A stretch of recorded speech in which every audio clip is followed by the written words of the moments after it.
Velkomin á fræðslufund SART. Í dag ætlum við að ræða tækifæri sem felast í birtu og framleiðslu og geymslu birtuorku. Við erum með stóran hóp hérna í sal en við erum með álíka stóran hóp í streymi á netinu. Við ætlum að hafa fyrirkomulagi þannig að fyrirlesararnir þrír, þeir flytja sín erindi fyrst og svo tökum við spurningar að þeim loknum. Og þeir sem á streymi geta nota spjalli til að senda inn fyrirspurnir og við munum reyna að svara þeim öllum. Ef það næst ekki hér á fundunum að þá komum við til með að bjóða upp á möguleika að senda post til frummælanda og þeim spurningunum verður svarað. En fyrst á svið Linda Fanney Valgeirsdóttir og hérna gefum henni bara gott klapp.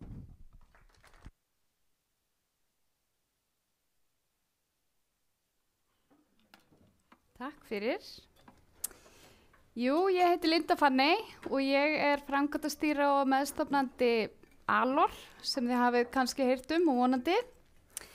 Mér langar að byrja á að segja takk fyrir að bjóða okkur á þennan áhugaverða fund og vel sótta. Mér skilst að hér sé met aðsókn og við erum ánægð með það.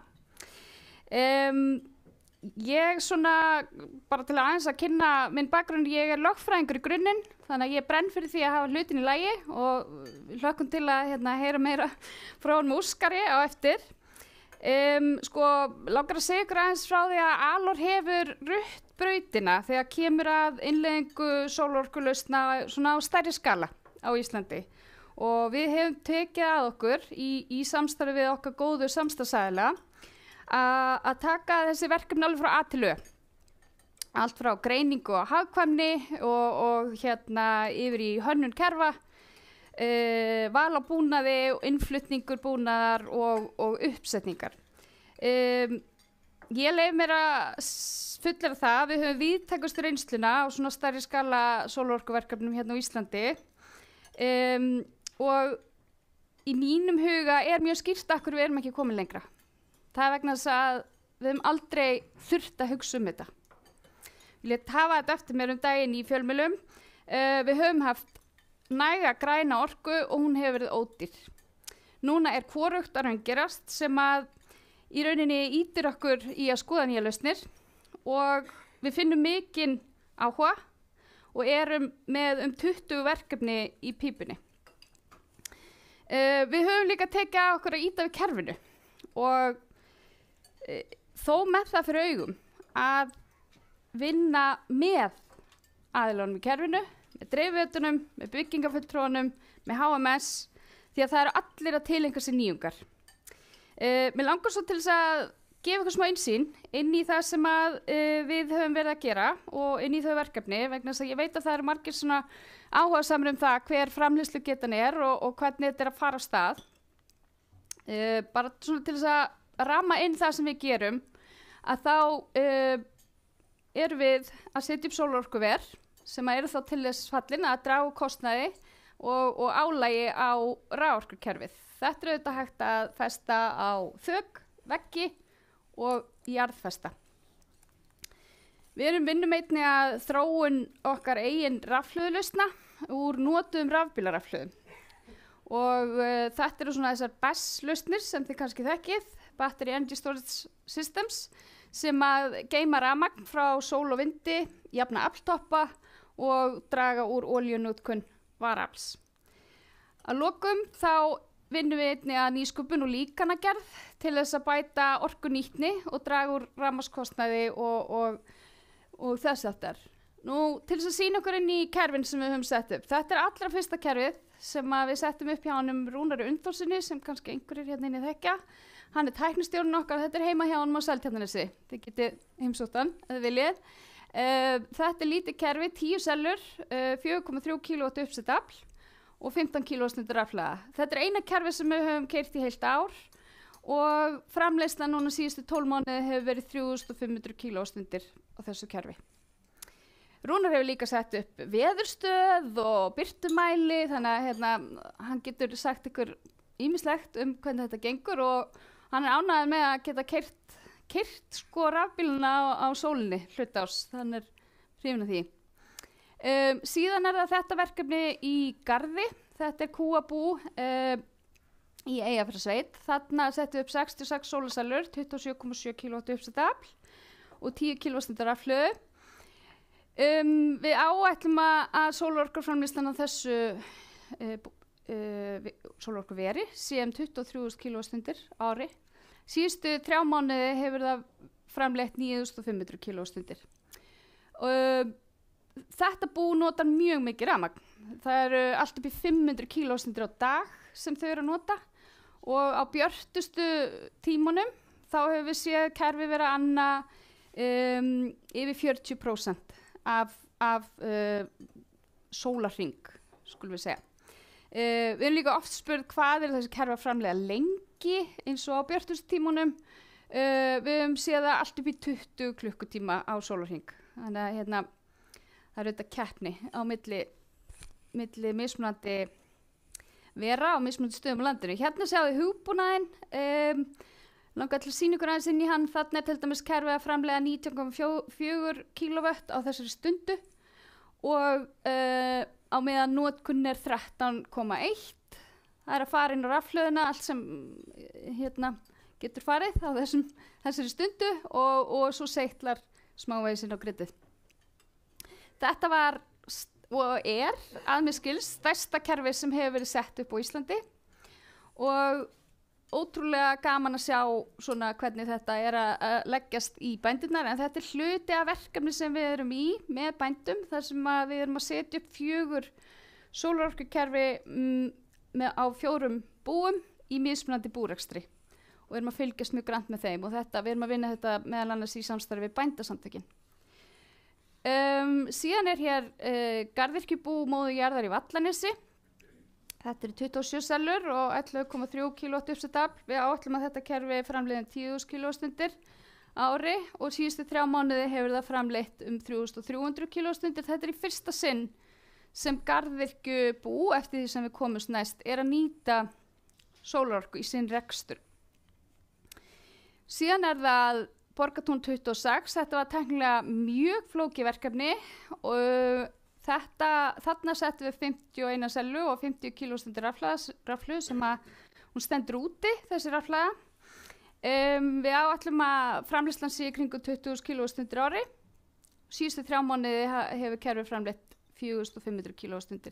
Þarna erum við með þetta bæði á þessum festibúnaði sem þurfti að sérsmíða, en einnig bara beint af vegginn eins og við sjáum hérna, sem var ólíkt einfaldara að setja upp. Síðan að lokum þetta Syðra Skörðugil í Skagafirði, minni heimasveit.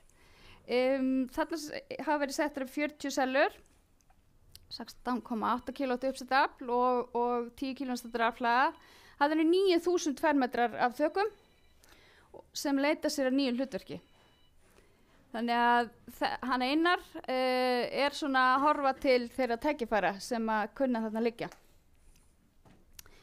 Já, þetta eru 5 sólarorkukerfi í 4 landshlutum sem við fylgjumst mjög vel með og getum borið saman og höfum mjög gaman að því að sjá hvar lögheimili sólarinnar býr. Það eru fólk ekki sammála það. Þetta eru 194 sellur, 81,5 kW uppsetafl samtals sem við höfum sett upp. Framleiðsla nú þegar í þessum kerfum eru 25 megastundir. Við áætlum að samanlagt verði framleiðslan árlega 70,5 megastundir. Við áætlum líka nýtnina 800 til 1100 kWh á hvert uppsett kilowatt. Ég leyfi mér að vera aðeins fræðileg í þennan hópa því ég veit að þið eru hrifin af því. Við erum alltaf spurð með endurgreiðslutíma og við reiknum þetta út og þetta eru auðvitað mismunandi eftir hvar kerfin eru staðsett á landinu vegna þess að við erum að bera þetta sama við verðið á hverjum stað fyrir sig. Það er mjög, ég myndi segja að það sé algengt að við tökum búnaðinn út fyrir sviga, þá er endurgreiðslutíminn kannski 7-8 ár. fer alveg niður í 3, en þegar við erum að keppa þetta við olíuna, þá er þetta no-brainer, sko. En hafið þið einhverja spurningar verð sérstaklega, þá er bara sjálfsagt að svara því, og við auðvitað í allskins útreikningum fyrir marga mismunandi aðila. Og já, endingatími sólarsala er í kringu 25-30 ár pluss með litlu viðhaldi. Þannig að þetta er mjög langur endingatími. Við erum líka alltaf spurð sölu sólarorku inn á kerfið. Og við höfum svolítið verið að fræða markaðinn líka að það er auðvitað mun hagkvæmara að nýta sólarorkuna sjálf og geta geymt hana í stað þess að selja hann inn. En það er heimilt að selja hann inn, en sú hindrun sem við sjáum helsta hjá sumum dreifiveitum eru innmötunargjöld. Þannig að við vonumst nú til þess að við því verði nú hreyft. Af hverju erum við að hugsa þetta einu sinni? Verð á sólarsellum hefur hrunið síðustu 10 ár og verð á rafmagni á Íslandi fer stöðugt hækkandi og allar spár gerir ráð fyrir því. Þannig að þetta knýr okkur til þess að vera að skoða þennan kost. Tækifærin almennt á Íslandi, það er að festa á þök og veggi. Hérna sjáum við flatt þak, þetta er svona austur-vestur uppsetning. Þetta er í Grímsey, þarna lengst til hægri, jarðfast. Og við erum að vinna undirbúningi eins jarðfast kerfis í Eyjafjarðarsveit. Þannig að þetta er það sem að kannski liggur beinast við, ef svo maður segja. Þessi? Já, þetta er bara dæmi, þetta er mjög svipaður að gera hérna hjá ON, hérna upp á Höfða. Þetta er bara í Hollandi held ég, sko. Ég er bara að sýna í rauninni hérna þá möguleika. En mér hefur sýnst að vera að nota mjög svipað kerfi þar. Nú, almennt tækifærin á Íslandi er svona eitthvað sem er kannski aðeins fjarri okkur. Þá eru við að vinna til dæmis að undirbúningi sólarorkugars sem eru jarðfastir, svona jarðfastar einingar. Þetta er í Noregi, þarna uppi, í Stór Elfdal, og eins á stípluveggi sem er hérna, þetta er í Sviss. Og þetta er auðvitað eitthvað sem við höfum rætt við Landsvirkjun til dæmis, að nýta mannvirkin sem þegar til staðar. Síðan eru fljótandi sólarsellur sem eru þetta mjög áhugavert að fylgjast með og verður gaman að prófa við íslenskar aðstæður. Mér langar að segja ykkur aðeins frá tillögum starfshóps til stjórnvalda frá síðasta ári til ársins 2040. Þau leggja það til að 400 gigavaststundir af framleiddar verði með sólarorku eða 2% orkunotkun landsins 2022. Þetta samsvarar tæplega 1 milljón sólarsella. Þannig að við höfum að fara að gera okkur í brók. 200 gigavaststundir frá heimilum, fyrirtækjum og stofnunum og 200 af stærri sólarorkuverum. Langar líka að sýna ykkur aðeins inn í þróunarverkefnið okkar þar sem við erum að endurnýta rafbílarafhlöðurnar. Við erum í dag með yfir 600 kilowattstundir af geymslugetu til þess að búa til nýjar rafhlöður og erum þegar að vinna að pilotverkefnum með neyðarlínunni til dæmis og fjarskiptafyrirtækjum. Þannig að þetta er mjög spennandi þróun að geta gefið þeim framhaldslíf í alltaf 10 ár og þannig minnka sóun og svona stutt við hringrásarhagkerfið. Mér langar líka að segja ykkur aðeins frá matslíkanu sem að við höfum útbúið. Og þetta við í rauninni, við erum að útbúa skýrslur fyrir aðila sem að vilja svona fá komfort á að þau taka ákvörðun að fara í slík verkefni. Þá erum við að keyra inn tímaraðir, erum að reikna út á ætlaða framleiðslu með við nákvæma staðsetningu og þá hvað er hægt að spara. Eins ef að þetta eru aðilar sem að kaupa sér ódýrara rafmagn á nóttunni, að þá reiknum við það út hver sparnaðurinn er auk afltoppajöfnunar með BESS sem að mjög margir aðlar eru spenntir fyrir það sem að greitt er eftir afltoppa verðskrá. Ég held ég sé alveg að brenna tíma minn. Ég ætlaði bara rétt að segja ykkur frá okkar teymi og samstarfsaðilum. Þetta er sambland af vönduðu fólki á sviði verkfræði, lögfræði, sjálfbærni og svona öll brennum við fyrir því að vinna því að hjálpa til við að leysa loftslagsvandann. Við erum líka í samstarfi mjög öfluga aðila, þar á meðal Solar sem er danskt fyrirtæki og er byrgin okkar og svona tæknilegur stuðningur. Við fáum ýmsar upplýsingar, svona best practices frá Norðurlöndunum. Háskóli Íslands vinnur þétt með okkur í BESS-verkefninu og síðan VAFHE hefur verið með okkur aðstoð okkur þegar við höfum þurft burðarþolshönnun eða viðbótar festingar og svo þetta Tengill og Rúnar kemur á eftir mér en Tengill hefur annast tengingar á öllum okkar búnaði til þessa og við erum í mjög góðu samstarfi með þeim og ég svona ætla ekki að hafa þetta mikið lengra en ég auðvitað vona að þessi stuttakynning hafi varpað ljósi á þessa reynslu sem við höfum verið að byggja upp og hvet ykkur auðvitað bara til þess að hafa samband við okkur. Connor er í salum líka, hann útbjóð þetta glæsilega orkumatslíkan og hvet ykkur til þess að svífa á okkur á eftir. Og hann kemur frá Tesla í Bandaríkjunum með ótrúlega góða þekkingu og við höfum verið að sinna ráðgjöf á þessu sviði fyrir ýmsu aðila og verkfræðistofur og sveitafélög og mjög öflug fyrirtæki. Þannig að ég ætla bara að segja, má ég bjóða Rúnar, velkomin. Gjörðu svo vel, Rúnar.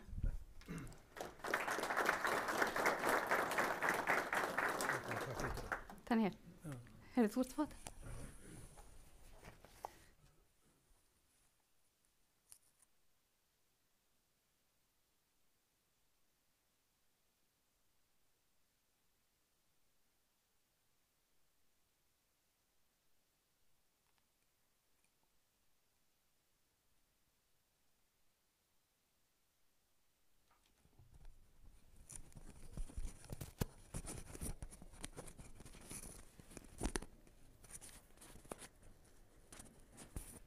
Heyriði í mér.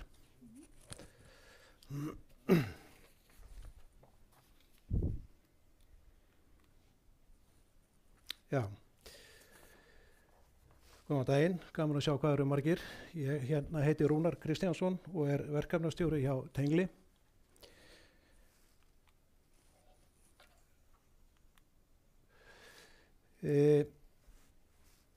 Á hverjum 90 mínútum fellur næg sólarljós á jörðina til þess að knýja orkuþörf heimsins í heilt ár.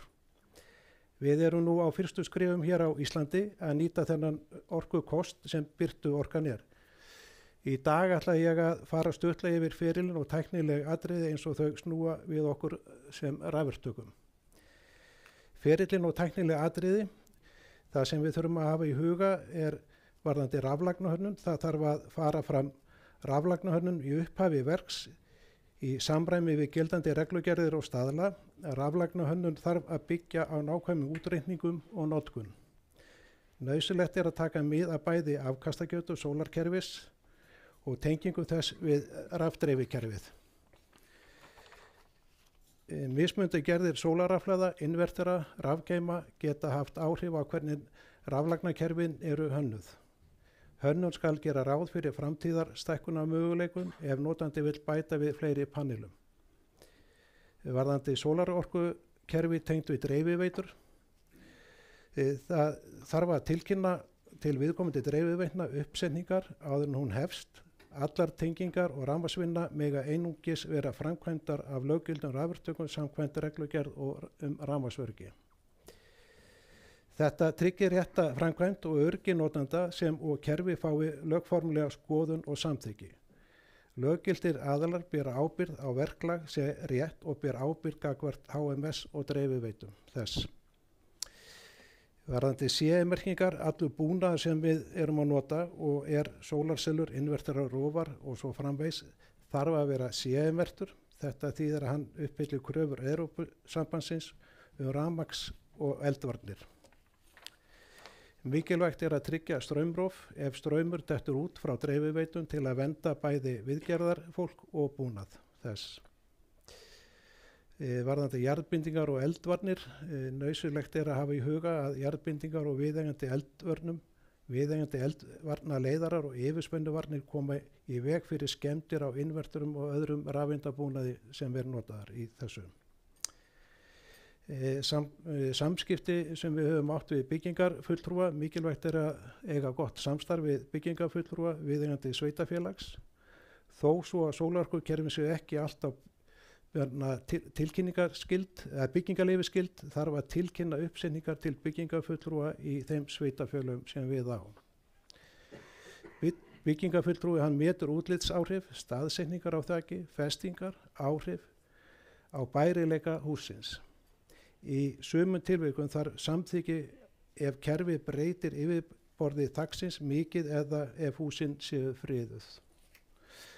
Varðandi tilkynninga til HMS, þá ber okkur að tilkynna öll sólarorkuverkefni, stór og smá, skulu tilkynnt til HMS. HMS heldur utan öryggisskráningar, rafmagnsframkvæmdina og tryggir að löggildir aðilar hafi séð verkið.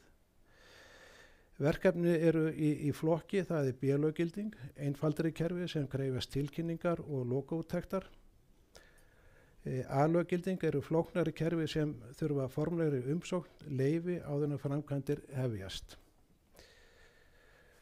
Og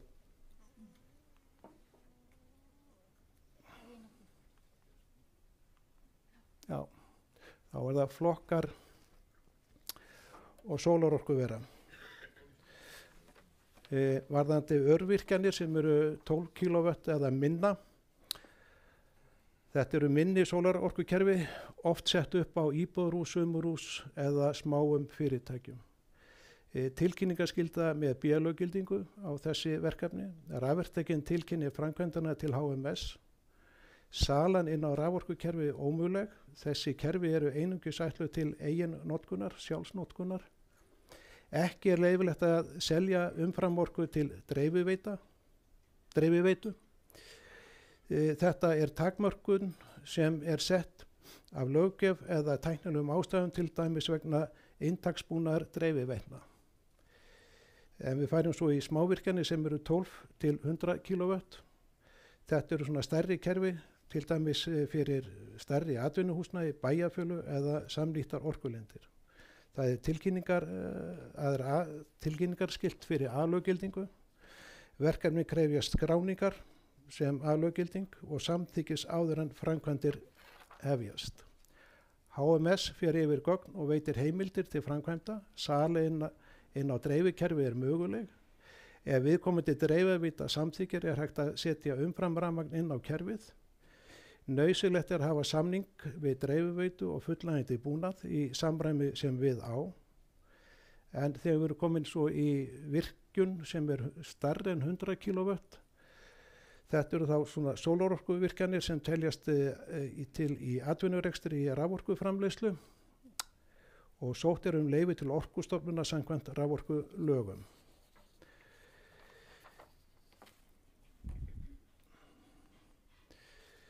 Verklag og samskipti við hagaðila að þessum verkefnum. Það eru þá fyrst og fremst samskipti við dreifiveitur og reynslu okkar sýnir að hefur sýnt okkur að góð samskipti við dreifiveitur hafa skilað okkur góðum árangri. Við höfum fengið jákvæð viðbrögð og stuðning í þeim sólarorkuverkefnum sem við höfum unnið að. Þetta samstarf hefur stuðlað betra verklagi, örgari tengingum og aukinni skilvirkni. Gott verklag nýtist ekki bara okkur, heldur í greininni allri. Varðandi okkur rafverktakana, þá verklag og skráningar mikilvægt skipulag fyrir okkur. Mikilvægt að rafverktakinn og aðrir hagaðalar vinni markvisst að því að skerpa verklag sitt, skráningar og tilkynningar. Skráningin á sólorkuverkefnum bæði hjá HMS og dreifveitum þurfa að vera skýr, rétt gerð og tímanlega. Með því að slátra ekki verklagi á þessum stigum má koma í veg fyrir tafir, kostnað, áhættu síðar í ferlina. Að lokum langar mér að segja að sólarorkan býður upp á spennandi tækjafæri. Hún krefst góðs undirbúnis, réttra skráningar og vandas samstarf. Ef við gerum þetta rétt nýtist að öllum, bæði notendum, rafverktökum og samfélaginu okkar. Takk fyrir mig. Þá ætlum ég að hleypa Óskari að.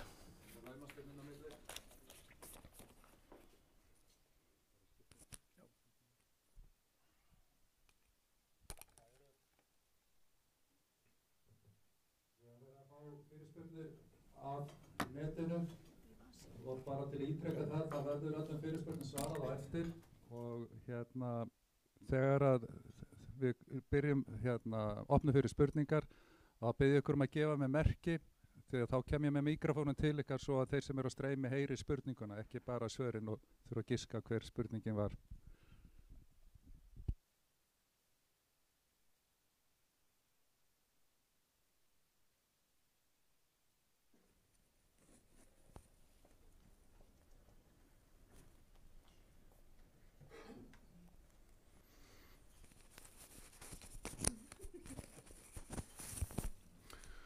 Það er komið sæl.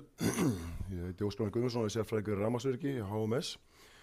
Eins og heyri kannski flest þá fór röddin minn í frí og er ekki ennþá búin að finna hana en ég vonandi heyrið nóg vel í mér. Ég ætla að ræða orkuframleiðslu í neysluveitum.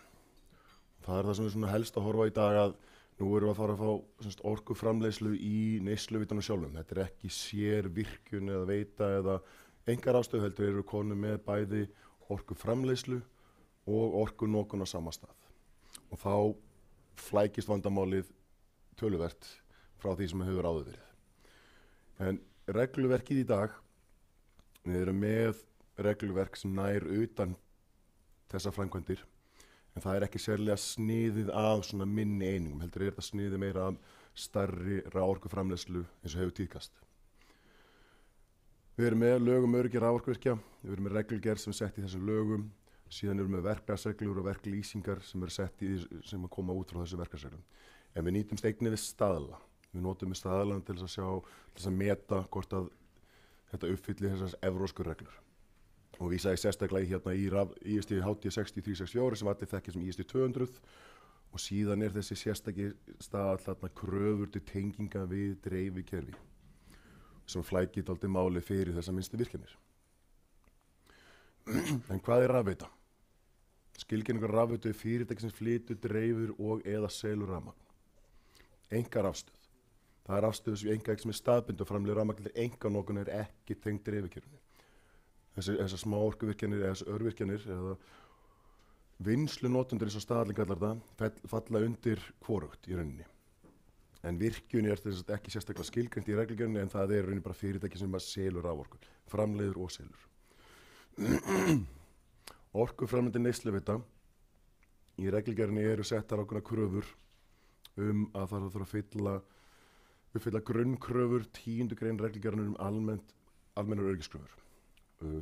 Neysluveitur sem uppfylla ISD 200 teljast uppfylla þessar kröfur. Rafveitur sem uppfylla kröfurnar í 12. grein og 13. grein sem eru þá vísaðir aðra svona háspennustaðla eru álitlar uppfylla þessar sömu kröfur 10. grein reglugerðarinnar. En örvirkjanir, birtuorkan falla meira undir ISD 200 og þá sérstaklega kaflana 712 fyrir sólarorkukerfi og 882 fyrir vinnslunotendur eða orkuframleiðandi neytendur. Í þessum stöðlum eru settar ákveðnar kröfur hvernig búnaður að vera til staða, hvernig þarf að umfram almennu reglunar í ISD 200 þá eru settar auka kröfur. Það er að verja sólarorkuframleiðslu öðru svo þar eru konum með smáspennu, DC-spennu, jafnströmm fyrir einhver heldur en ristströmm og það er ekki hægt að nota sama búnaðan í allt. Og ég vek athyglunar á skilgreiningin á örvirkjun kemur úr staðlunum tengingu virkjana við dreifikerfið sem micro-generating plant og það er í það skilgrein sem 16 ampere á fasa og það koma þessi 11 eða 12 kW sem að menn alltaf lesa. Þegar að virkjunum telstur að örvirkjun þá er þetta að sleppa meira hlutum að þessum staðli. Það er tekið fram í honum að það gildir ekki örvirkjanir.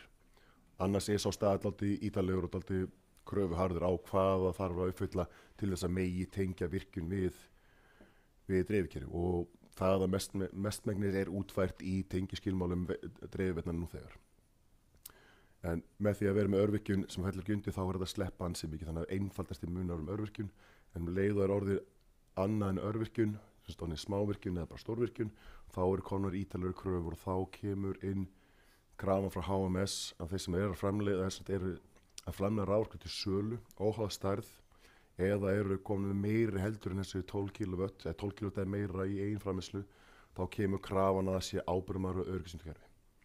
Út af því að tengja svona búnaði er ekki bara eins og stingi í sambandi í ískáp eða setja upp hleðslustöð út af því að þetta er búnað sem er að framleiða raforku og það þarf að viðhalda honum svo að það haldist öruggur og þetta séu allt faglega frágengið. En hvað þýðir það? Hvað þýðir að vera með ábyrgðarmann rafveitu?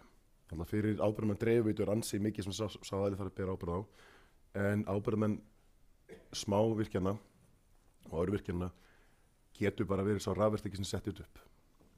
Fyrir hann er þetta bara aðeins auka hann er þá orðin viðskiptavinur ykkar, orðin þjónustuaðili virkjunar og sér það að koma á 5 ára fresti eða oftar til þess að er ekki örugglega allt í lagi og það myndast ákveðin skoðun að skilda á orkuframleiðandi búnað að á 5 ára fresti þarf skoðunarstofa að koma og aðtuga hvort að varnarbúnaðurinn sé ekki í lagi, hvort það sé komin einhverja óeðlilegar hitaskemmdir í búnaðinn, oftast er þetta bara sjónskoðun. Þetta er ekki ítarlegt og ég áætla að þetta sé kannski klukkutími til 2 fyrir einfaldustu virkjanirnar. En þeir sem eru nú þegar löggiltir rafvirkjanir eru nú þegar að starfrækja öryggisstjórnarkerfi og viðbótin við þeirra kerfi er ekki mikil. Í dag er þannig þeir eru með þessu fyrstu 4 þætti sem nú þegar í þeirra kerfi, í þeirra öryggisstjórnarkerfi. Þeir eru með verkskráningu og vistum gagna, bara almennt hvernig ertu með gæðakerfi. Þeir eru með yfirferðingum verka með skýrslu hvernig þeir fóru yfir og tjekkuðu og gerðu mælingar, gerðu lokatilkynningar. Þeir eru með upplýsingar aðstöðu og búnað, hvaða búnað þeir eiga, hvernig það er að viðhalda honum, hvaða starfsmenn vinna hjá þeim, svona ýmislegt svoleiðis, svona rekstrarlegs eðli. Þeir eru með ákveðna þjónustuskyldur, þar kemur kannski stoltið stór pakki inn að hluta af öryggisstjórnarkerfinu er að vera með verklagsreglur frá stofnuninni, frá HMS, eiga afrita þeim, passa að þeirra starfsmenn hafi aðgang að þeim, þannig þeir viti alltaf hverjar verklegrunar eru við störf í rafmagni. Það sem bætist við er síðan 50 og 70 kaflinn sem við sjáum hérna á glærunni. Þetta eru fyrstu 2 reglunar fyrir rafveitur af 6. Fyrir svona minni virkjanir þá er stofnuninni heimilt að takmarka við fyrstu 2 liðina sem eru raunin að taka svipaðar upplýsingar og öryggisstjórnarkerfi á rafverktökuminn og þegar. Þannig að þú ert með fastmóta skipulega og skilgreiningar á hver ber ábyrgð. Það er alltaf ábyrgðarmaðurinn, hann ber persónulega ábyrgð á öllu sem gerist í hans nafni og hvernig þeir komi í veg fyrir möguleg slys. Síðan bætist við að skráning á megin einingum fyrir hvað er virkjunum, hvað samanstættunum er þetta 1 eða 2 sellur, er þetta 100 sellur, eru við komin með þessa 1 milljón sólorku sellur sem við varum að tala með áðan og bara hvernig er breytingar að gera og upplýsingar skildandi stofnunar er að tilkynna einu svona ári, breytist eitthvað? Nei, ok, breytist eitthvað, ok, hverju breytið þið? Þetta er ekki flókið, þetta er svona, við erum að reyna að hafa þetta eins einfalt og við erum að vinna með kerfi sem þetta er ákveðin þróun í kerfinu á Íslandi og erum að vinna með því. Þannig að það sem við hérna eru lögin og regluverki eins og í dag, en þetta er ekki skrifað í stein, þetta þróast með tíðarandanum. Aðkoma dreifiveitna. Eins og Rúnar talaði með áðan að þeir tilkynna alltaf þegar það er sett upp sólvirkjun og það er bara mjög góð ástæða fyrir því að við viljum ekki vera með áhættu á bakspennu í kerfinu. Veitan þarf að vita hvaðan raforkan kemur. Þegar þeir klippa á sér, taka út ykkur vör, þá þurfa að vera vissum það að það er spennulist. Þeir náttúrulega para að prófa, en það þurfa betra að vita fyrirfram að það getur komið spenna frá sólarsellu í nágrenninu. Samkvæmt verklagsreglum er dreifiveitum óheimilt að tengja nýjar virkjanir nema sé komin staðfesting á ábyrgðarmanni og leyfi til reksturs og starfsrækslu.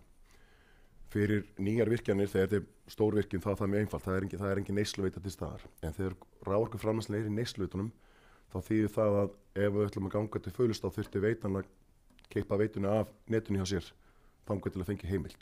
Við erum ekki að kalla til því. Við erum meira að kalla til því að við fáum bara að vita af þessu, við vinnum með ykkur, það er ekki hlupið á stað og satt að klippa á þetta er hættulegt, heldur við bara vinnum með ykkur og það er ákveðin tími sem við gerum ráð fyrir taki að koma svona í rekstur í gang að allir svona að verklegi slípist til og þegar að heimildin er komin og þá byrjar þessi tími að tekka þessi 5 ára fresti sem bara rúlar. Við höldum út lista yfir starfandi rafveitur og ábyrgðarmenn á vefnum í dag, höfum gert það síðan 2013 held ég. Það sem að finna allar veitur sem í gangi, við minnar þessi 126 síðast ég taldi. Þannig alltaf að sjá hverjir eru með starfsleyfi til reksturs og spennusetningar. Og einnig á heimasíðu HMS er aragúi af upplýsingum neysluveitur, rafveitur, ábyrgðarmennsku og sér alltaf þetta bara heyri okkur. Við erum ekki langt frá.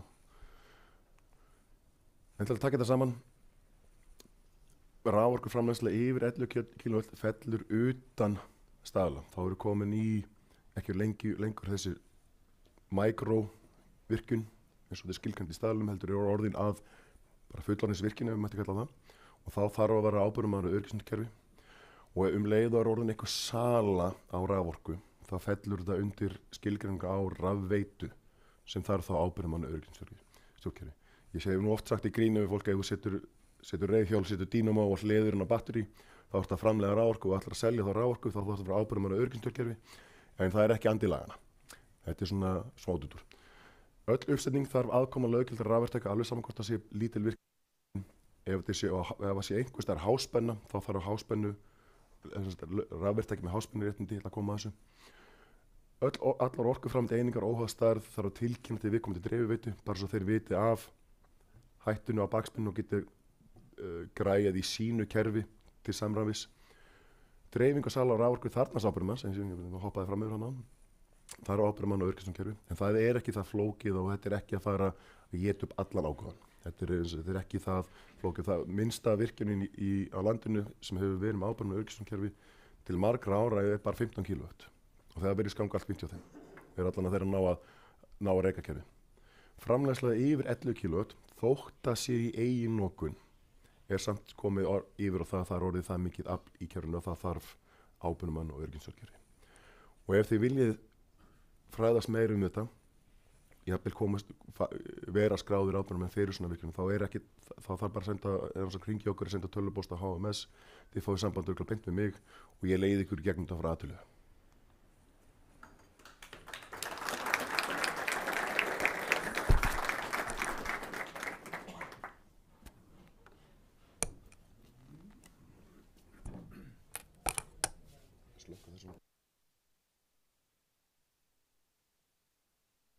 Þakka ykkur kærlega fyrir. Það er strax komin spurning hérna á netinu. Hvað með viðhald á sellum? Þarf ekki að þrífa þær? Ég skal svara þessu.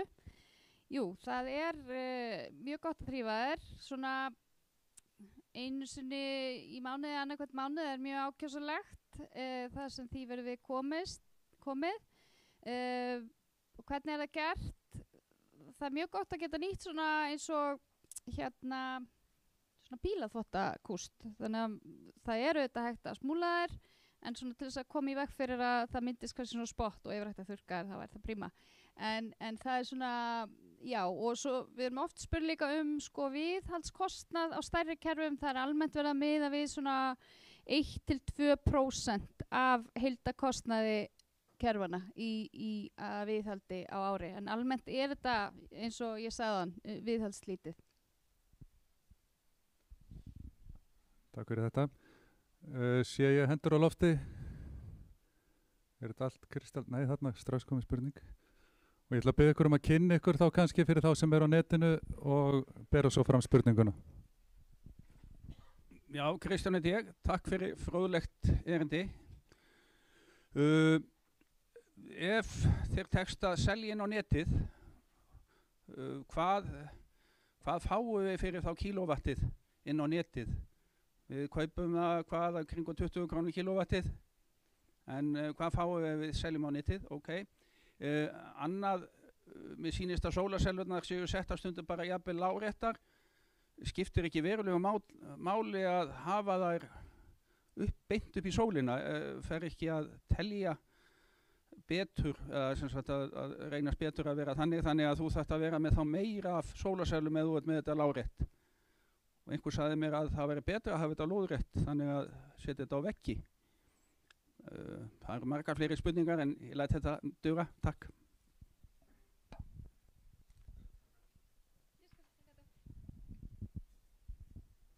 Takk fyrir þetta, Kristján. Hvað fáum við fyrir kílóstundina? Þetta góð spurning og eins og ég var að nefna á hana, það er þetta hagkvæmara að þú getur geymt hana og nota hana seinna fyrir þig og spara þessar kannski 20, 25, 28 krónur. Eftir því sem ég kemst næst að þá eru orkufyrirtækin tilbúin, eða orkusalar tilbúinir að kaupa kílóstundina einhvers staðar í kringum 7, 8, 9 krónur. Þetta eru þau svör sem ég hef fengið. Þú spyrði svona optimal halla. Það í rauninni á Íslandi þar sem að sólin lágt á lofti á veturnar, að þá mjög gott að hafa mikinn halla. 45-47 gráður mjög gott og í sumum tilvikum, eins og þú segir, lóðrétt á veggi. Það breytir framleiðslukúrfunni þegar þú ert að setja þetta á veggi til dæmis, þá færðu minni afgerandi axlir á dimmustu tímunum. Þannig að hún svona flest aðeins út, þannig að það líka minna yfir björtustu tímana. Þannig að þetta nær þá að grípa hluta af þeirri birtu sem yfir vetrartíman. Og ég veit til dæmis að IKEA var með bæði á veggnum, töluvert færri heldur en á þakinu, en yfir dimmasta tíman, dimmasta tíman fyrirgeðu á veturnar, þar sem sól var lágt, að þá voru þau stundum að framleiða meira á veggnum heldur en þakinu, jafnvel þó að það væri mun færri sellur. Þannig að þetta í rauninni, já, þetta bara svona mismunandi útfærsla, en almennt þá gott að hafa mikinn halla á Íslandi.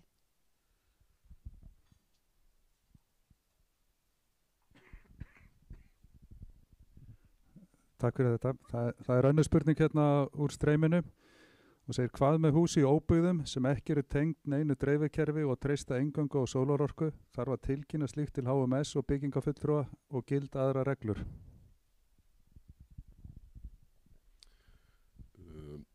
Þegar svona framleiðslu eiginnoka þá eins og ég sagði á hann hérna, HMS hefur ekki verið eldast við framleiðslu eiginnoka þar sem þá eigandinn oftast að hafa áhrif á sín sjálfan og ekki á dreifikerfi.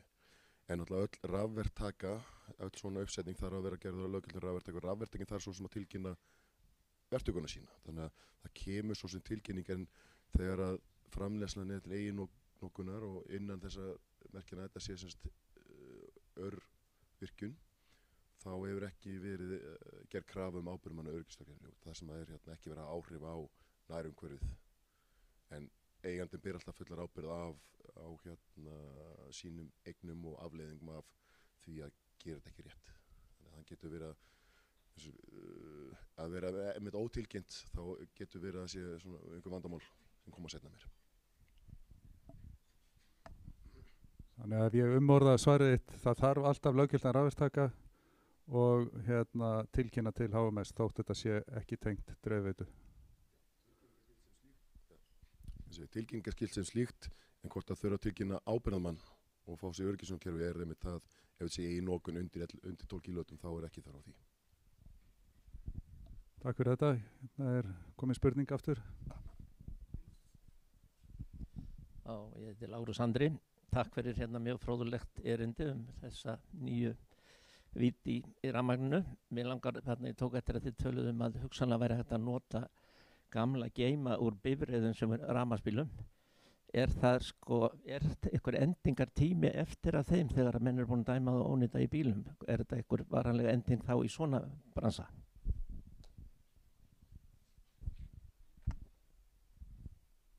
Takk fyrir spurninguna, Lárus. Já, það sem að við áttuðum okkur á og við í rauninni í upphafi gerðum ráð fyrir að vera að taka á móti rafhlöðum sem að væru úr tjónabílum og úr sér gengna rafhlöður. Þetta var svona það sem við sáum fyrir okkur að væri helst að falla til. Síðan höfum við bara áttað okkur á og fengið töluvert mikið af mjög nýlegum rafhlöðum, kannski 2 ára gömlum vegna innkallana. Þá er það innkalla rafhlöður vegna, það er ekkert af þeim, heldur er það vegna stýribúnar og hugbúnar sem að þarfnast uppfærslu og það er kompletta skiptum rafhlöðunar. Þannig að það svona, þá erum við raunin að fá mun betri rafhlöður inn. Varðandi endingatíman að þá er almennt talað eftir að þær eru úr sér gengnar úr bílunum að þær geti öðlast alltaf 10 ára framhaldslíf. Ástæðan, og við erum að hugsa þetta sem komplett svona lausn sem er renna saman þegar við verðum tilbúin með þessar lausnir. Við ákváðum þó að byrja á sólinni og svona hlaupa eins og undan með það, en það var líka kannski gert til þess að sanna konseptið. Þannig að við séum svona komin á ákveðin stað og svona búin að halda svona fundi eins og í dag og tala við fólk og íta eins við kerfinu og svona, þannig að þá verðum við í rauninni, já, með svona heildstæða lausn þegar þetta rennur saman.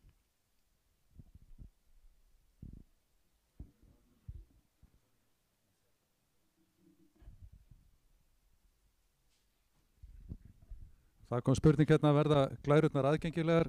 Það er sem sagt upptaka í gangi og þetta verður aðgengilegt inn á vef Rafmentar, YouTube-rás Rafmentar og ég vona það svari þessu.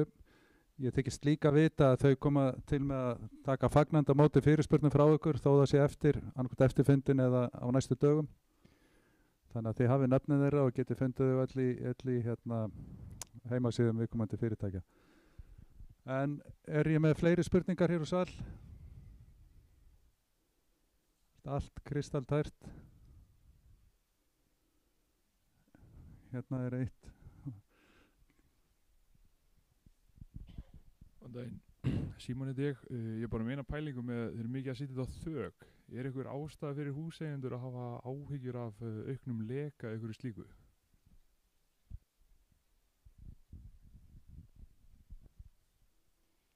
Já, þú spyrir leka. Sko, það sem við höfum verið að gera er að við erum að nota festibúnað sérstaklega, við höfum verið mikið að setja þetta á bárujárnsþök. Við höfum verið að nota festibúnað sem er sérstaklega ætlaðir bárujárnsþökum og okkar húsasmiðir hafa gert þetta með þeim hætti að þeir taka úr naglana eða boltana og er að nota sama gatið og þetta með þéttingum og við teljum þetta mjög öruggt þegar kemur að mögulegum lekavandamálum. En þetta er auðvitað metið í hvert sinn fyrir sig af okkar fólki. Þannig að við erum mjög meðvitið líka þessar íslensku aðstæður sem við búum við. Að það er ekki hægt að, þetta er ekki one size fits all í þessu.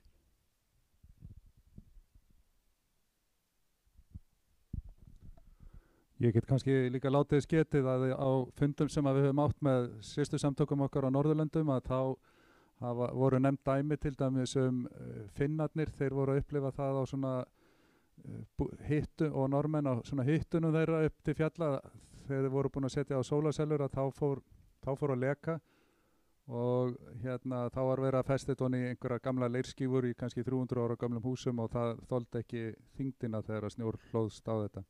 Þannig að það þarf að huga að burðarvirkinu.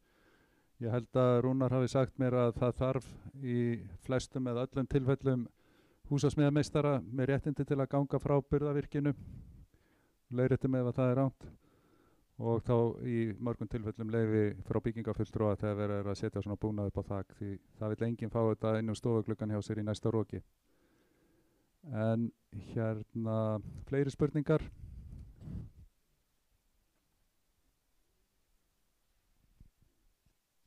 Daginn, Ingibjörn, takk fyrir góðan fyrirlestur. Herðið minn okkar að spyrja með frágang á geimum og þýtóti. Er ábyrgðum að rafveitu ábyrgu fyrir, þetta er orðið spilliefni vantarlega, þetta er orðið eitthvað x mikið? Sem sagt geimar sem fylgja?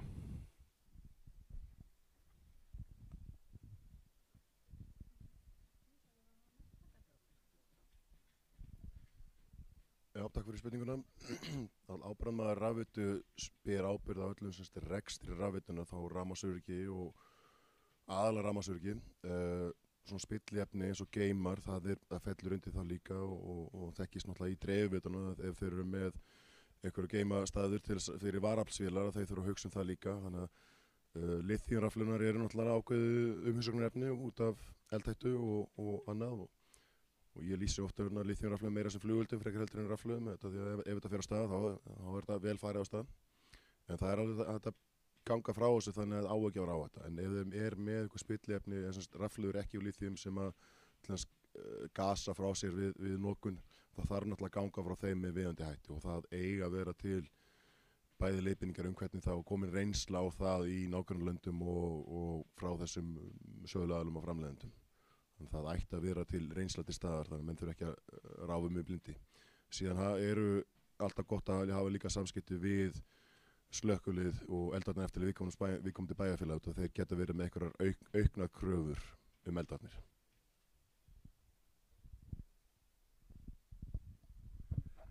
Það kemur hérna á vefnum, ég ætla að fá að lesa upp fyrir ykkur svar við spurningu sem kom hérna áðan. Það til upplýsingar vegna svars hvað fæst fyrir orkuna, þá ég með nýlegt tilboð frá 2024 frá raforkusala upp á 3,6 til 4,4 krónur á kílóvattstundina.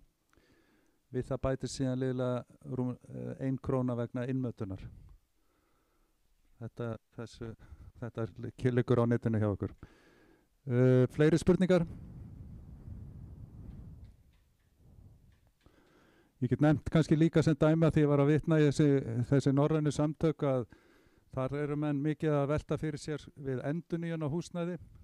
Það ekkert öðruvísi þar en hér, þá horfum menn til lágmarks ákvæða í byggingarreglugerð en svona það eru ábendingar það kannski þegar það kemur á sólarorkunni að reikna þú allavega með lagna leið þangað sem að þú myndir mögulega vilja setja upp sólarsellur í framtíðinni. Tiltölulega lítið atriði þegar það kemur að heildarkostnaðinum en getur orðið stórmál þegar búið að ganga frá öllu veggjum og loftum að endurnýjun lokinu. Það svona fara að styttast í tíman hjá okkur en við höfum kannski tíma fyrir 1 til 2 spurningar eftir hversu viðamiklar þær eru. Einhver? Skulum sjá hvort það sé hérna eitthvað á netinu. Spurt hvort að streymi verður ekki örugglega aðgengilegt í einhver tíma. Jú, það verður aðgengilegt á YouTube-brás Rafmyntar. Þannig að því svarað. Jú, þarna kemur einn spurning. Jú, þú þarft það.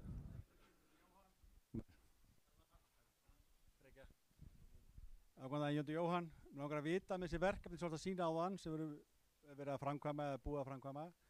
Hvað kostar þetta? Hvað heildarkostnaður við uppsetningu á öllu dótinu? Þú talar 7 ár að borgis upp. Þannig að hvað 7 ár? Hvað það stórt verkefni?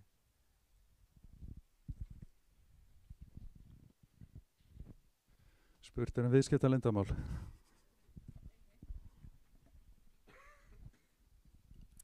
Já, takk fyrir þetta. Ef við bara tökum sem dæmi, tökum 50 sellur sem eru 22,5 kW uppsett afl sem dæmi, invertarar og grunnfestingar og annar. Þetta svona einhvers staðar í kringum 2 milljónir og ef þú vilt bæta þetta rafhlöðu að þá það kannski svona 1,2 eitthvað svoleiðis, 10 kWh rafhlaða ef við bara sláum á það og þá vasks og uppsetningagjald, við auðvitað vinnum mjög stíft að því að lækka það eins og við getum, sem að við gerum meðal annars með því að nýta sama fólkið, byggja upp þekkinguna og reynsluna, en uppsetningakostnaður og tengingar, ég myndi áætla fyrir þetta sama verkefni sem svona í kringum 50 sellur, sé einhvers staðar í kringum 3 milljónir, 3 til 4.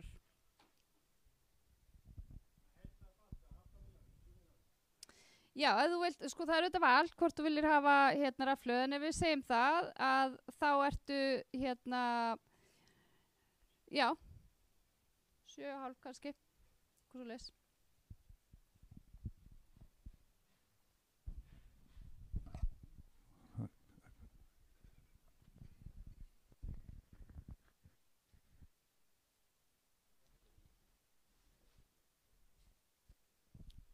Trausti, heyrðu, bara ein svona praktísk spurning. Nú verið að setja þetta á þök og hérna, þegar það er að rjúa þak, þegar að eldur þetta ekkert fyrir? Hvernig, þú veist, og hérna, hvernig með að rjúa straumin af þessu áðan að við byrjum að slökkva eldinn?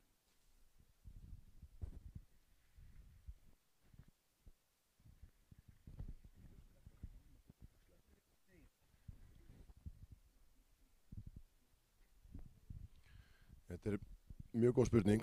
Þetta er eitt af helsta vandamáli við sólarsellunar er að þær framleiða raforku alveg óháð hvort þessi kveikt eða slökkt á þeim. Og jafnvel þegar kviknar í þá jafnvel getur framleiðst meiri raforka og bara út frá birtunni frá eldunum. Og þetta er eitt helsta vandamál og hætta fyrir slökkviliðsmenn þegar búnað sem framleiðir raforku stöðugt. Það eru kröfur í staðlunum sem ég talaði hérna í glærunni IST 200 rofa bæði DC megin og AC megin upp á til þess að rjúfa spennu allan af aðlirinum, að inverterinum, til þess að taka út þá allan að hættuna inn í húsið. Það er ákveðin áhætta bara út frá rafmagnsöryggi sem að myndast við svona sólarsellu, þannig að það er að ganga vel frá þessu og passa tengingarna séu góðar. Helsta ástæðan fyrir það kviknar í svona sellum er að tengingarnar, það sem er að tengja selluna, milliselluna og við inverterina, ef það er ekki gæðavara og ekki rétt gert, þá myndast það ákveðin aukið viðnám sem hitnar og brennur. Þannig að það er áhætta af þessu og það þarf að passa upp á þetta og þess vegna er svo rosalega mikilvægt að það sé farið eftir staðlum og þar með meðal annars getið að það þarf að merkja húsað utan ef það sé sólarsellu framleiðsla á þeim. Það sé ákveðin merki sem má sjá í staðlunum. Þannig að þeir viðbragðsaðilar sem koma á staðinn sérstaklega í bruna í þaki, að þeir viti hvað það er og það er meðal annars bannað að vera með raflunar í þakinu, það þurfa að vera einhvers staðar annar staðar. Það er svona ýmislegt sem að fylgja þessar kröfur sólarsellur. Þakka ykkur fyrir. Nú er tíminn liðinn sem að ætlaður var, þannig að við segjum þessu fundi slitið. Þau verða eitthvað áfram ef við viljum gefa ykkur á tal við þau, en ég þakka ykkur öllum fyrir þáttökuna, bæði þeir sem hingað komuð og þeir sem eru á streyminu.